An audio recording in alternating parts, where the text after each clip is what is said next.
Hello friends, welcome to your own channel.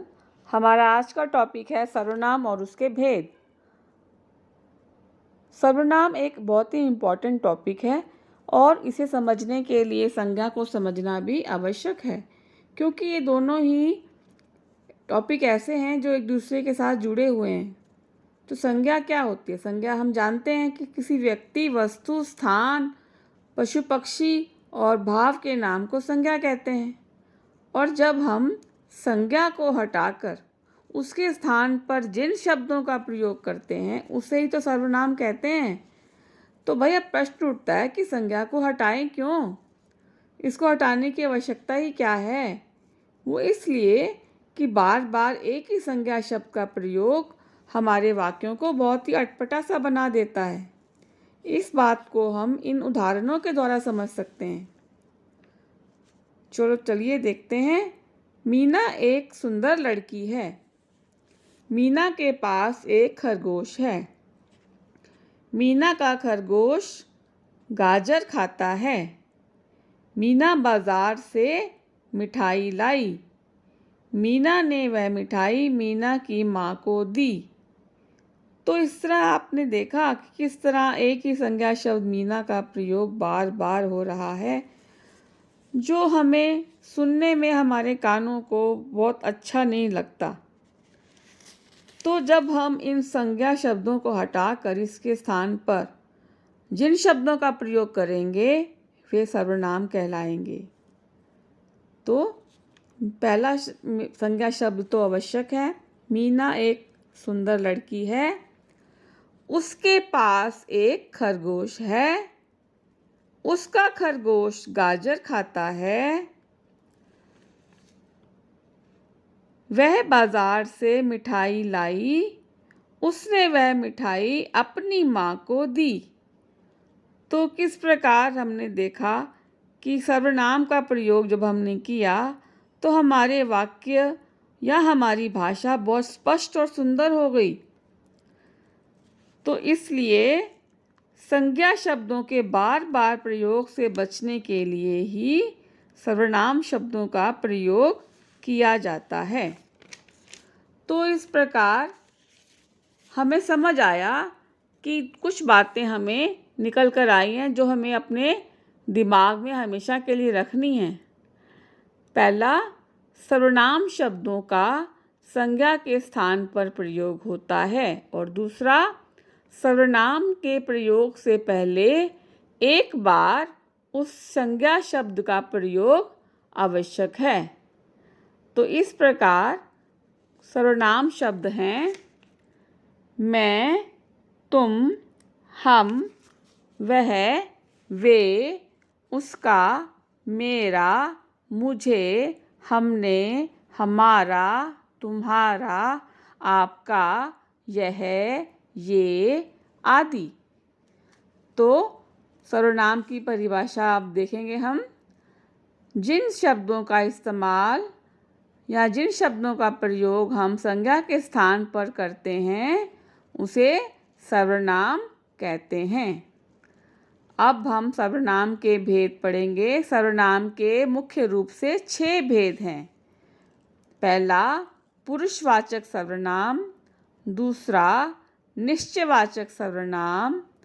तीसरा, अनिश्चयवाचक सर्वनाम। चौथा, प्रश्नवाचक सर्वनाम। पांचवा, संबंधवाचक सर्वनाम। और छठा है निजवाचक सर्वनाम।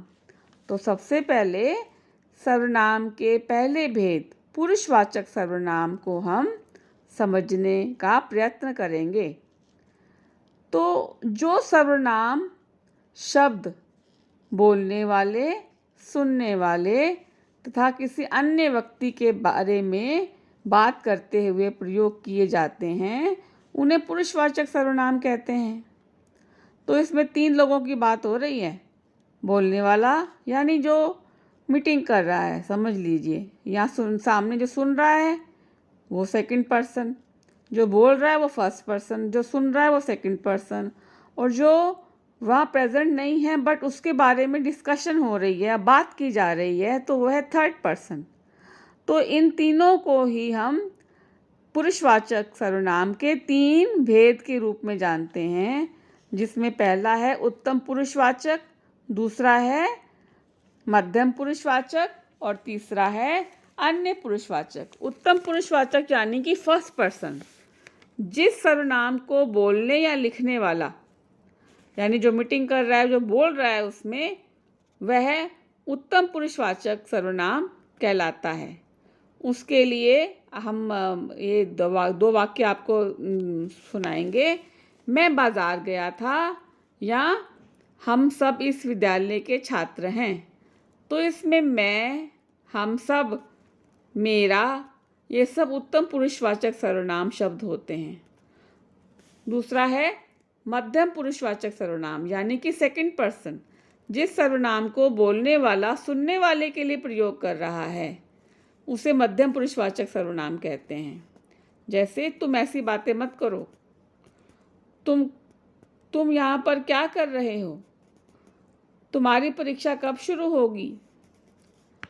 तो ये सब तू, तुम, तुम्हारी, आप, ये सब मध्यम पुरुषवाचक सर्वनाम शब्द हैं और जिसको हम सेकंड पर्सन कहते हैं। और अन्य पुरुषवाचक सर्वनाम यानी कि थर्ड पर्सन, जिस सर्वनाम को कहने या बोलने वाला किसी अन्य पुरुष यानी थर्ड पर्सन के लिए यूज़ हो रहा है, जो कि वहाँ प्रेजेंट ही नहीं है बट उसके बारे में बात हो रही है, तो उसे अन्य पुरुषवाचक सर्वनाम कहा जाएगा। जैसे उसके मित्र जानते थे कि वह अवश्य सफल होगा।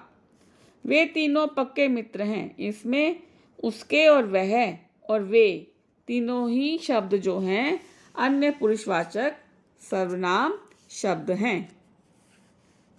हमारा सर्वनाम का दूसरा भेद है निश्चयवाचक सर्वनाम। निश्चयवाचक सर्वनाम वे शब्द होते हैं जिनसे हमें किसी व्यक्ति या वस्तु का निश्चित रूप से बोध होता है। उससे पता चलता है कि ये काम जो है ये पक्का है, निश्चित है। इसको कहते हैं डेमोन्स्ट्रेटिव प्रोनाउन। जैसे यह एक घर है, वह तुम्हारी पुस्तक है। तो इसमें यह और वह जो सर्वनाम शब्द आए हैं वो किसी व्यक्ति या वस्तु का निश्चित रूप से बोध करा रहे हैं, इसलिए वो निश्चयवाचक सर्वनाम कहलाएंगे। सर्वनाम का तीसरा भेद है अनिश्चयवाचक सर्वनाम। जिस सर्वनाम शब्द द्वारा किसी व्यक्ति, निश्चित वस्तु या व्यक्ति का बोध नहीं होता, वह अनिश्चयवाचक सर्वनाम कहलाता है। मतलब ये है कि उसके बारे में हमें पता नहीं चलता कौन है, कोई तो है पर कौन है ये नहीं पता। जैसे छत पर कोई चल रहा है। अब छत पर चलने की आवाज़ आ रही है, कौन चल रहा है ये नहीं मालूम। दाल में कुछ गिर गया है।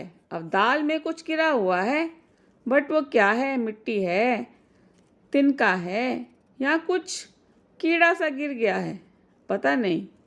तो इसलिए यहाँ पर अगर कोई, कुछ, किसी ऐसे सर्वनाम शब्द का इस्तेमाल हो रहा है जहाँ पर, तो वहाँ पर हम कह सकते हैं कि ये अनिश्चयवाचक सर्वनाम है।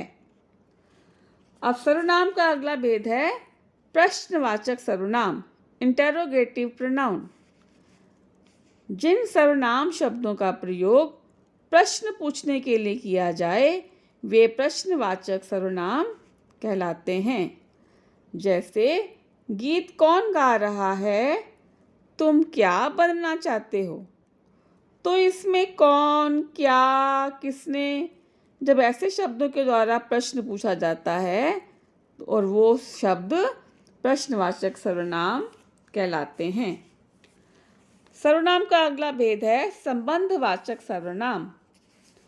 तो जिन सर्वनाम शब्दों का प्रयोग वाक्य के दो पदों को जोड़ने के लिए किया जाए या वाक्य में आने वाले संज्ञा या सर्वनाम से संबंध बताए, उन्हें संबंधवाचक सर्वनाम कहते हैं।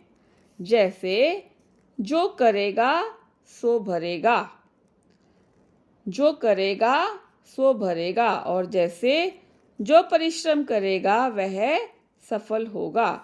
तो इसमें जो, वह और जो, सो से वाक्य में संबंध का पता चलता है, इसलिए ये सर्वनाम शब्द संबंधवाचक सर्वनाम कहलाते हैं।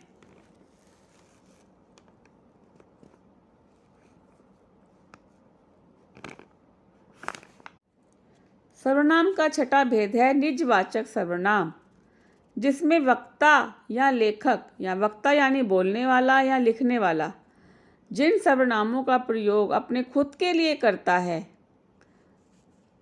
तो उसे निजवाचक सर्वनाम कहते हैं। जैसे मैं अपना काम स्वयं करता हूँ, तुम खुद अपना कमरा साफ करो।